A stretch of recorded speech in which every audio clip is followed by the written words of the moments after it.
Сәлем бәріне, қалдарыңыз қалай? Бүгін біз сіздермен үй жағдайында тізеңіз не болмаса буындарыңыз қақсағанда бір ингредиентпен қалай емдеп жазуға болады, және де ұйқыдан айырылған болсаңыз, ұйқы бездерін тыныштандыруға болатын ең оңай рецептің түрімен бөлісетін боламын. Сізге осындай тағы да басқа пайдалы ақпараттар қажет болса, ең алдымен менің каналыма тіркеліп, лайк баса кетіңіз. Сол кезде мен сіздер үшін салынған жаңадан видеоларды өткізіп алмайсыз. Осы видеоны соңына дейін қарайтын болсаңыз, арасында өте пайдалы сол ингредиенттен жасалынатын лайфхактармен бөлісемін.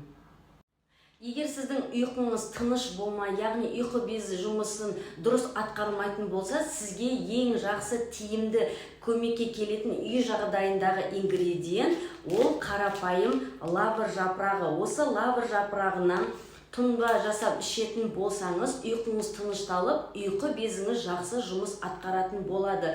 Оның жасау жолы өте оңай. Мысалы, қарапайым лавр жапырағының 5-6 жапырағын үстіне қайнатылған су құйып, және де түймедақ, яғни ромашка шайын араластырып, 4-5 сағатқа тұндырып қойып, жаңағы тұнған біздің тұнбамызды сүзіп алып, соны шай ретінде күнделікті кешкісін жатар алдында жарты сағат бұрын 1 стақаннан ішетін болсаңыз, ұйқыңыз тынышталып, ұйқы безіңіз жақсы жұмыс атқаратын болады.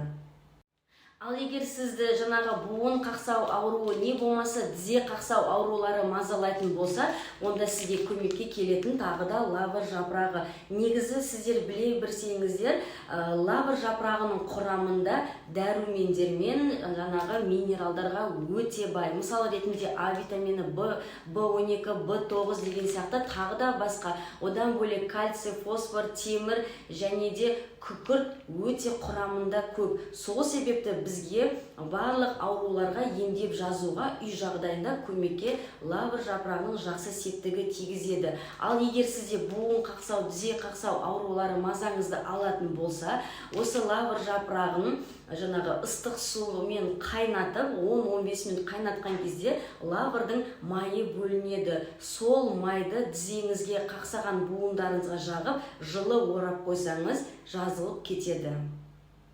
Ал егерде иммунитетіңіз түсіп, аурушаң болып, не болмаса күнделікті мазаңыз болмаса, не болмаса оның алдын алу үшін лавр жапырағы тағы да сізге жақсы көмекке келеді. Негізі лавр жапырағының рецебті ол өте оңай. Барлық ауруда оны не болмаса қайнатып пайдаланасыз, не болмаса үстіне ыстық су құйып, тұндырып, соның тұнбасын сүзіп алып пайдаланасыз. Жаңағы иммунитетіңіз төмен деген кезде лавр жапырағының тұнбасын, яғни лавр жапырақтың үстіне ыстық су құйып, 5-6 сағатқа тұндырып қойып, сол дайын болған тұнбаны күнделікті аш қарынға жарты сағаттың тамақтың алдында бір ас қасықтан ішіп отыратын болсаңыз, иммунитетіңізді қалпына келтіріп, жаңағы әлсіздікті кетіріп, бойыңыздағы барлық күш қуатты жинауға жақсы көмегін тигізеді. Себебі құрамындағы дәрумендердің молшылығы өте көп.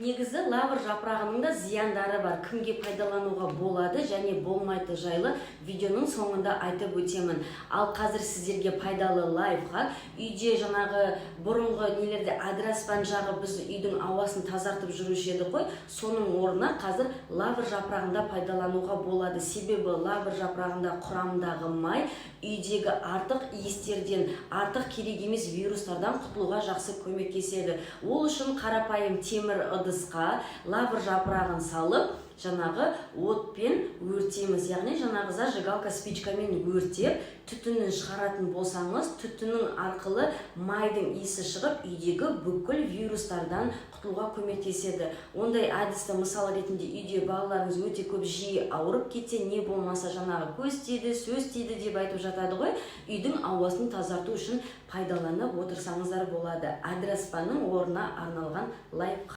Ал қыздар, егер де сіз үй жағдайында бет күтіміне, шаш күтіміне өте жақсы көңіл бөлетін болсаңыздар, лавр жапырағы сіздерге өте жақсы көмекші.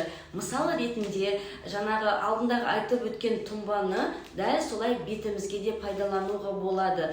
Жаңағы лавр жапырағын үстіне ыстық су құйып, 5-6 сағатқа қойып, не болмаса түнімен қойып, дайын болған тұнбаны сүзіп алып, таза жуылған бетті таңертеңгісін және кешкісін жатар алдында 2 мезгіл лавр жапырағының тұнбасымен сүртіп отыратын болсаңыз, беттегі қара дақтарды кетіруге көмектеседі, беттің майлылығын алады және де беттегі жаңағы қабыну, яғни раздраженияларды жояды. Беттегі вирустар мен инфекциялардан құтыласыз. Сол себепті бұл таптырмас бет күтіміндегі көмек.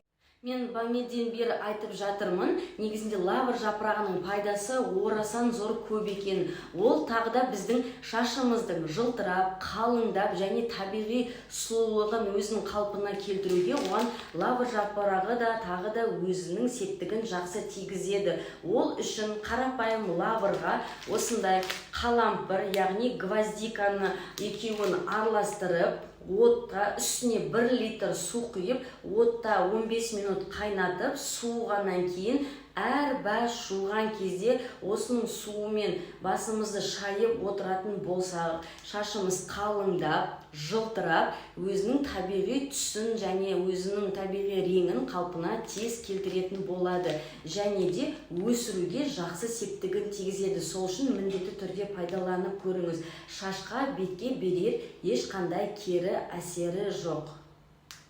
Лавр жапырағының кімдерге пайдалануға болмайды? Жүктілік кезінде, лактация кезінде, асқазандағы язва, яғни жаралар бар кезде, және де аллергияға жаңағы бейім келетін жандарға болмайды және жүрек ауру кезінде болмайды. Егер ішіңіз қатып, дұрыс жаңағы үлкен дәретке бармайтын болсаңыз, ең алдымен дәрігерден рұқсат алып, содан кейін ғана пайдаланғандарыңыз жөн. Ал егер де сізде осындай аурулардың түрі болмаса, онда сізге ешқандай кері әсерін бермейді. Ең алдымен жаңағы пайдаланатын кезде бір бет бөлігіне жағып, бір тексеріп қарайсыз, не болмаса бір ас қасық ішіп, жаңағы сізге кері әсері бар ма, жоқ па тексеріп аласыз. Содан кейін барып өзінің мөлшерімен пайдалануға болады. Ал сіздерге сәттілік.